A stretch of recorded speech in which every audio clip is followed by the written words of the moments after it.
मैं अपने आप को नेता विरोधी दल से संबद्ध करते हुए बजट सत्र की जो 2018-19 में हुआ है उसको पूरी तरीके से ये कहूंगा कि ये बजट पूरी तरीके से निराधार है।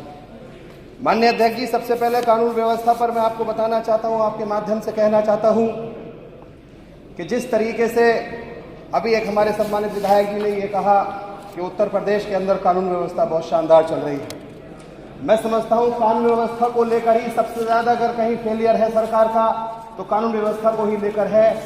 इससे पहले की सरकारों में जनप्रतिनिधियों का सम्मान किया जाता था। इस सरकार के अंदर ये पहली ऐसी सरकार है कि जहां पर प्रशासनिक अधिकारी, चाहे थाने का हो, चाहे कचहरी का हो, चाहे तहसील का हो, वही अपने कार्य को पूरी तरीके से अंजाम देते हैं और चाहे जनप्रतिनिधि कुछ भी कहता रहे, लेकिन जहां से उनका अपना आपका पेट भर जाए उस काम को पूरी तरीके से अंजाम देने का काम करते हैं। इस वजह से पूरे उत्तर प्रदेश की कानून व्यवस्था पूरी तरीके से ध्वस्त है।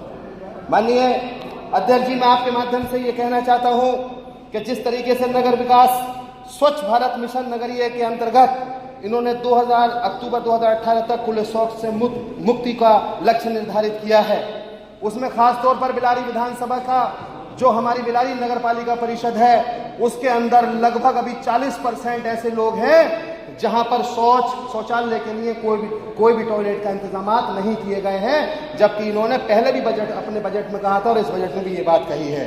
इसी क्रम में अटल मिशन फॉर रेजुलेशन अमृत योजना के अंतर्गत इन्होंने 13,30,000 परिवारों को पानी के कनेक्शन देने की बात कही थी। मान्यवर, मैं आपके माध्यम से सरकार की ध्यान आकर्षित और केंद्रित कराना चाहता हूं कि वहां पर भी सबसे ज्यादा अगर कोई परेशानी है तो और जगह तो होगी ही होगी, लेकिन मेरी बिलारी विधानसभा के नगर पालिका परिषद बिलारी में सबसे ज्यादा समस्या पानी के कनेक्शन को लेकर ही है। और माननीय अध्यक्ष जी, पिछली सरकार में माननीय नगर विकास मंत्री आजम खान साहब ने पर्टिकुलर बिलारी विधानसभा के अंदर नगर पालिका परिषद बिलारी के अंदर लगभग 2000 आसरा योजना के अंतर्गत गरीबों को आवास देने के लिए मकानों को चिन्हित करने का काम किया था। लेकिन माननीय अध्यक्ष जी, सरकार बदल जाने के बाद वो सारे मानक पूरा होने के बाद भी इन लोगों ने प्रधानमंत्री आवास योजना 2017-18 में 5 लाख आवासों का आवंटन की बात कही है, जबकि एक भी आवास वहां पर न देने की बात कही गई है और न शायद दिया जाए। मैं आपके माध्यम से सरकार से कहना चाहता हूं कि गरीब किसी जात और किसी बिरादरी का नहीं होता, गरीब किसी पार्टी का नहीं होता, गरीब गरीब होता है। अगर वो पात्र है तो उसको पात्रता के अनुसार मकान मिलना चाहिए।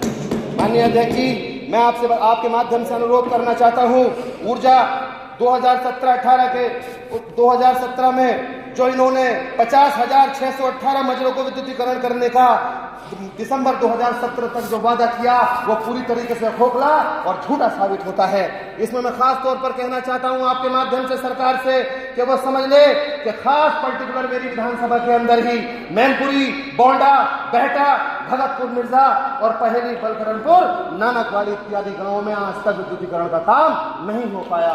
तो मैं इस बात को ये कहना चाहता हूं कि मान्यवर, आपके माध्यम से मैं अर्ज करता हूं कि पानी में खुद को देखकर इतरा रहा था वो, पानी में खुद को देखकर इतरा रहा था वो, कंकर किसी ने फेंक कर मंजर बदल दिया। मान्यवर, मैं आपके माध्यम से ये कहना चाहता हूं कि राष्ट्रीय खाद्य सुरक्षा अधिनियम 2013 के अंतर्गत इन लोगों ने लाभार्थियों को गेहूं, चावल कुल 7,99,000 मैट्रिक टन वितरण करने का दावा किया है। मान्यवर, सबसे ज्यादा दिक्कत और परेशानी इसी खाद्य सुरक्षा को लेकर मैं आपके माध्यम से कहना चाहता हूं और सरकार सोई है उसे जगाना चाहता हूं कि गरीबों के हक पर डाका डालने का काम अगर किया जा रहा है तो सबसे ज्यादा खाद्य सुरक्षा के नाम पर किया जा रहा है।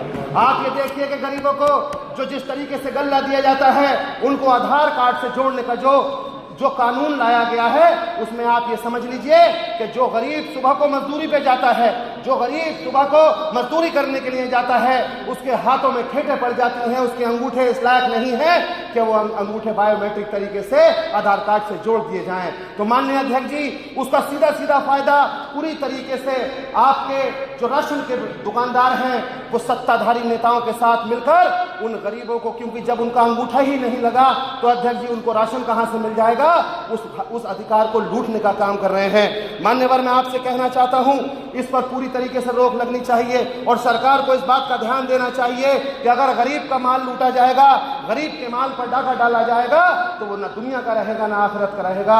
मान्यवर, मैं आपसे कहना चाहता हूं, इसी तरीके से कुछ माफियाओं ने सिर्फ खाद्य सुरक्षा को लेकर के इलाके के अंदर डाका डालने का काम किया है और बहुत बड़ा तरीके से, पूरी तरीके से गरीबों का हक को लूटने का काम किया है। मान्यवर, मैं आपके माध्यम से कहना चाहता हूं, सरकार का ध्यान केंद्रित कराना चाहता हूं, बिलारी विधानसभा के अंदर आप ये देखिए और देखने का काम करिए, क्योंकि सरकार आपकी शानदार तरीके से चलने का दावा आप लोग करते हैं और माननीय योगी जी ये कहते हैं कि भ्रष्टाचार मुक्त सरकार है। तो मैं आज पूरे सदन में अपने आप को पूरी ताकत से ये बात कहना चाहता हूं कि अगर मेरी बात झूठ हो तो आप जो चाहें सजा मुझे देने का काम करिए। लेकिन अध्यक्ष जी, बहुत जरूरी बात है, अध्यक्ष जी इतनी जरूरी बात है कि गरीब के हक को 30 रुपए कुंटल के रूप में एक तरीके से माफियाओं ने वहां लूटने का काम किया है। 1 रुपए लीटर वहां पर तेल पर लिया जा रहा है। तो अध्यक्ष जी, जब इस तरीके से लूटने का काम किया जाएगा तो गरीब को किस तरीके से वहां राशन मिलेगा और गरीब को किस तरीके से उसके हक का इस्तेमाल होगा। माननीय अध्यक्ष जी, बस और बहुत न कहकर मैं ये कहना चाहता हूं कि हमारा इलाका गंगा जमनी तहजीब का ये गहवारा है। हमारे इलाके के अंदर जो लोग हमारे यहाँ फिरका परस्ती की बात करते हैं, जो लोग ईद को, होली को, दिवाली को अलग अलग करने की बात करते हैं, तो मैं उनसे कहना चाहता हूँ, वो अपने ही होते हैं जो लफ्जों से दुख देते हैं, वो अपने ही होते हैं जो लफ्जों से दुख देते हैं, वरना गैरों को क्या खबर, दिल की बात से दुखता है। मान्यवर अध्यक्ष जी, मैं आखिरी बात कहकर अपनी बात को मुकम्मल करूंगा। अध्यक्ष जी, आखिरी बात को कहकर अपनी बात को मुकम्मल करूंगा। अध्यक्ष जी, जिस तरीके से हमारी अध्यक्ष जी, 1 मिनट की बात अध्यक्ष जी, पहली बार आज अध्यक्ष जी 10 मिनट लोग बोले, मुझे 2 मिनट बोलने का मौका दे दीजिए। अध्यक्ष जी, विधायक निधि हम लोगों को 1.5 करोड़ रुपए मिलती है, जो बराबर के राज्यों में सबसे ज्यादा है। अध्यक्ष जी, ये मेरा अकेले का क्वेश्चन नहीं है। अध्यक्ष जी, मैं आपसे 2 मिनट में अपनी बात, सिर्फ 2 मिनट में अपनी बात खत्म करूंगा।